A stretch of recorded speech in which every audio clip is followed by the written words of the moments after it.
Magic does not begin with spells, it begins with people. Every culture in this world tells stories about how magic came to them, from gods, from bloodlines, from ancient teachers long since forgotten.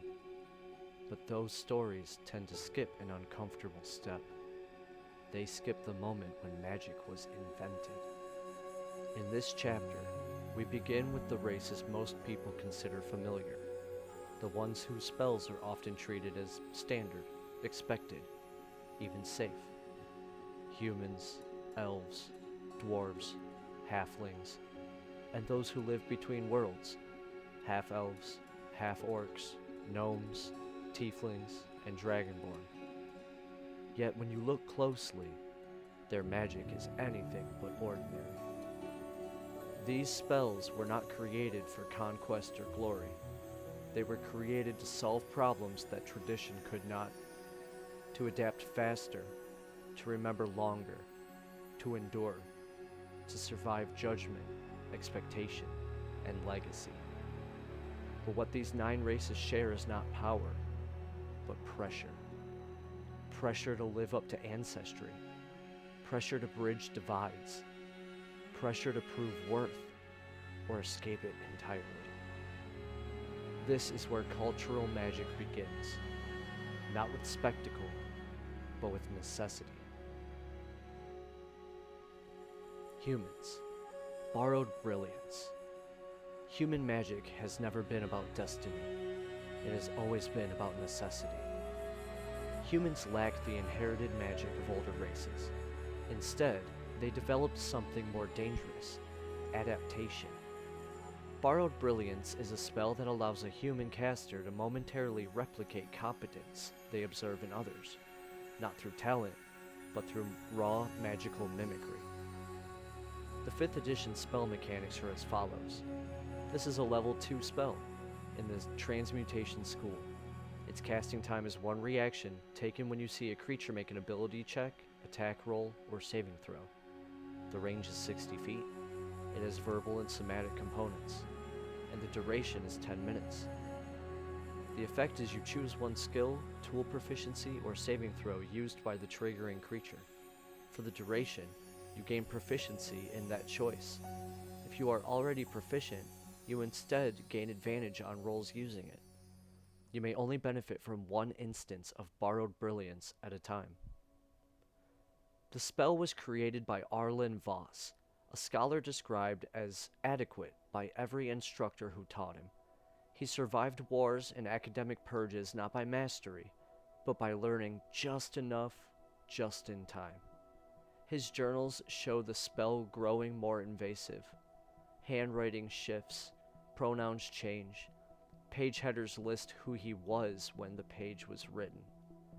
The final entry ends mid-word.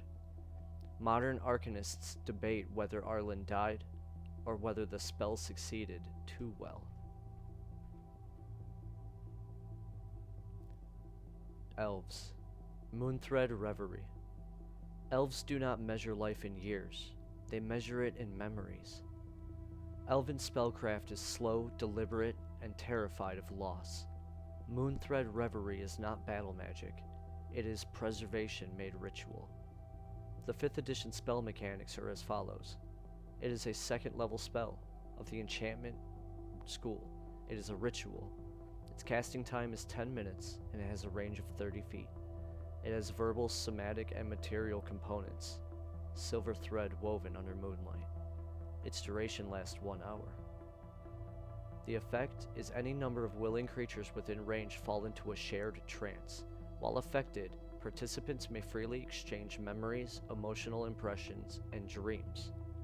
During the trance, creatures have advantage on intelligence, history, and wisdom insight checks related to shared experiences. Participants cannot be surprised. Creatures are incapacitated and unaware of their physical surroundings. The spell was devised by Elira Moonsong, an archivist during the Silent Withering, an era when entire elven histories vanished between generations. Writing memory was no longer enough. Illyria chose to live it together. Her final reverie was meant to last 1 night. It never ended. Her body still rests in a moonlit glade, breathing softly as elves gather to enter the trance. Each visit risks never waking, because elven magic does not destroy. It preserves, sometimes too well. Dwarves, Stonebound Oath. A dwarf's promise is heavier than steel. Dwarven magic does not adapt, it commits. Stonebound Oath binds a dwarf's life force to a sworn location or object, transforming duty into literal magic reinforcement. Its 5th edition spell mechanics are as follows. It is a 2nd level abjuration spell. Its casting time is 1 action with a range of touch. It has verbal, somatic, and material components, a piece of worked stone or metal. Its duration is 10 minutes. Its effect is they bind themselves to a touched object or location. While within 10 feet of it, they gain resistance to bludgeoning, piercing, and slashing damage. They have advantage on strength and constitution saving throws, and their speed cannot be reduced below half by any effect. They cannot willingly move more than 10 feet away while the spell persists. The spell was forged by Bromdeer Granitevein, a siege smith during the collapse of Khazad-dûm's eastern halls. Rather than evacuate, Bromdeer bound himself to the gate mechanism, holding it open while thousands fled. Witnesses reported hearing hammer strikes long after the tunnel collapsed. When rescuers returned, the gate still stood. Bromdeer did not. Among dwarves, the spell is taught quietly and never lightly. Halflings, Fortunate Misstep. Halflings don't trust destiny. They trust margins. Fortunate Misstep is subtle magic, not altering fate, but exposing its blind spots. Its 5th edition spell mechanics are as follows. It is a 2nd level spell of the Divination School. Its casting time is 1 reaction, taken when you fail an ability check, attack roll, or saving throw. Its range is self, with verbal components. The duration is instantaneous. The effect is you may re-roll the triggering roll and must use the new result. Once you use the spell, you cannot benefit from another casting of Fortunate Misstep until you complete a short or long rest. The spell was created by Pella Underbow, a halfling gambler known for never winning big, but never losing when survival was at stake. Pella believed luck wasn't about success. It was about avoiding the worst possible outcome. She died quietly, penniless, and unhated. Halfling caravans still whisper her name before dangerous roads. Dice games pause after near misses, because survival doesn't require power, just timing. Half-elves, Divided Echo. To live between worlds is to be seen as incomplete by both. Half-elves have always existed in reflection, never fully claimed by either lineage. Their magic reflects that fracture. Divided Echo is not true duplication. It is contradiction made visible. When cast, the half-elf briefly manifests 2 overlapping selves, each representing a different cultural inheritance. Enemies struggle to decide which is real, because in truth, both are. Its 5th edition mechanics are as follows. It is a 2nd level illusion spell with a casting time of 1 action. The range is self. It has verbal and somatic components, and its duration lasts 1 minute. The effect is you create 2 semi-translucent after images that occupy your space. Attack rolls against you are made with disadvantage. You have advantage on dexterity, stealth, and charisma deception checks. If you take psychic damage, the spell immediately ends. The spell was created by Kaelin Two Names, a half-elven diplomat present at the negotiations that ended the Thornmarch War. Rejected by both courts, Kaelin realized the truth. People feared not what he was, but what he represented. His journals describe the first casting as painful, disorienting. He writes of feeling arguments before they were spoken, sensing which version of himself each side expected. The treaty held. Kaelin did not return to either homeland. Half-elves still learn Divided Echo not as combat magic, but as survival. Gnomes, Clockwork Thought Burst. The gnomish mind does not wander, it accelerates. Gnomes are not born smarter than others. They are simply unwilling to stop thinking. Clockwork Thought Burst is a transmutation spell that forcibly increases cognitive speed, not knowledge, but processing. The mind races ahead of the body, solving problems before doubt can intervene. Its 5th edition mechanics are as follows. It is a 2nd level transmutation spell with a casting time of 1 action. The range is self. It has verbal, somatic, and material components, a tiny spinning gear. The duration is 1 minute. For the duration, you gain advantage on intelligence ability checks. You gain advantage on constitution saving throws made to maintain concentration. You may take 1 additional reaction per round, but only for ability checks or concentration saves. When the spell ends, you have disadvantage on wisdom perception checks until the end of your next turn. The spell was developed by Fizwick Tumblegear, a gnomish inventor who described boredom as a form of mental suffocation. Fizwick's early notes celebrate the spell's success. Problems solved in seconds, diagrams completed before ink dried. Later notes change tone. Fizwick begins complaining that the world feels slow, conversations lag, silence becomes unbearable. His final invention was a chair designed to rock at increasing speeds. It never stopped. Modern gnomes teach Clockwork Thought Burst carefully, with strict time limits, because brilliance is only useful if you could slow down again.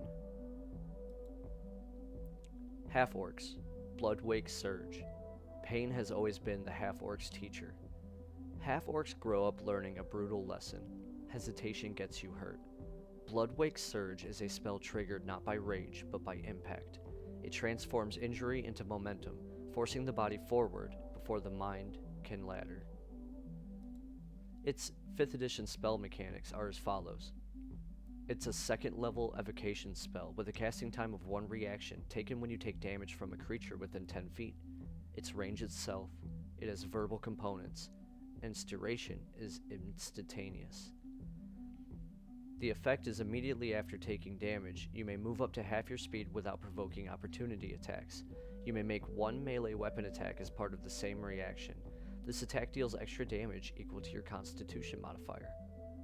The spell was created by Urga the Scarwoken, a pit fighter sold into arenas before she learned to read. Urga noticed something others missed. The moment after a blow landed was when opponents relaxed. Bloodwake Surge was born from timing, pain converted directly into retaliation. Urga survived dozens of matches that should have killed her. She died outside the arena unarmed years later. Among half-orcs, the spell is taught quietly, not as violence, but as reflex. Tieflings, Infernal Claws. Every deal has a cost. Tieflings simply make it explicit. Tieflings did not invent contracts, they perfected them. Infernal Claws binds a creature to a spoken agreement, enforcing consequences not through fire, but through psychic pressure. The spell does not judge morality, it enforces consent. The 5th edition mechanics are as follows. It is a 2nd level enchantment spell with a casting time of 1 action, a range of 30 feet. It has verbal and somatic components, and a duration of 10 minutes. The effect is 1 creature that can hear and understand you must make a wisdom saving throw. On a failure, the creature is magically bound to a single spoken agreement made during casting. If the creature knowingly violates the agreement, it takes 3d6 psychic damage. Then the spell ends. The agreement must be reasonable and achievable. The spell was authored by Marek of the 7th Ledger, a tiefling legal advocate who represented mortals trapped in infernal contracts. Mark believed devils didn't win because they were stronger, they won because they were precise. Infernal Claws was designed to level that precision. Marek vanished after attempting to bind a devil to its own contract language. Some say he failed. Others say the Hells rewrote their laws. Dragonborn, Ancestral Exhalation. For Dragonborn, breath is not just a weapon. It is inheritance made visible. Dragonborn magic does not emerge from study or prayer. It erupts from lineage. Ancestral Exhalation is a refinement of the breath weapon, a spell that draws deeper on draconic ancestry, forcing the caster to channel not just elemental power, but memory.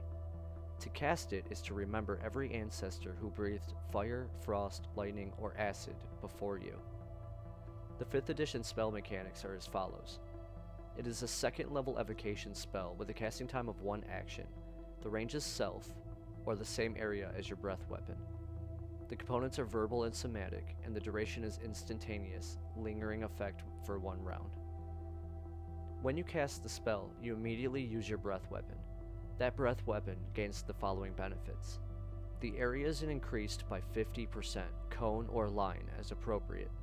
Creatures that fail the saving throw take normal damage, and the affected area becomes infused with elemental energy until the start of your next turn.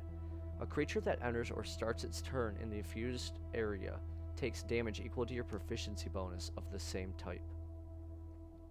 The spell was created by Varos Flamesire, a dragonborn war speaker who believed reverence without use was insult. Varos taught that ancestry was not something to honor quietly, it was something to prove. His final casting occurred during a retreat meant to save civilians. Witnesses described the battlefield burning long after Varos fell, the scorched ground shaped like an overlapping draconic sigils. Among Dragonborn, ancestral exhalation is taught only after lineage recitation, because to misuse it is not failure, it is disgrace. By now, the pattern should be clear. The first spells of this world were not acts of ambition, they were acts of response. Humans learned how to borrow brilliance because they had no time to master everything. Elves learned to preserve memory because forgetting felt like death. Dwarves bound themselves to stone because retreat meant loss. Halflings bent luck because survival required margins. And those born between lines, half-elves, half-orcs, gnomes, tieflings, and dragonborn, forged magic not to claim a place, but to survive the space between. None of these spells were created lightly. Each one reveals what its people feared most, and what they refused to lose. This chapter does not tell us who is strongest. It tells us who was forced to adapt first. And as we move forward, the magic will grow stranger, more dangerous, more explicit in its consequences. Because once magic becomes culture, it stops asking permission. This was only the beginning.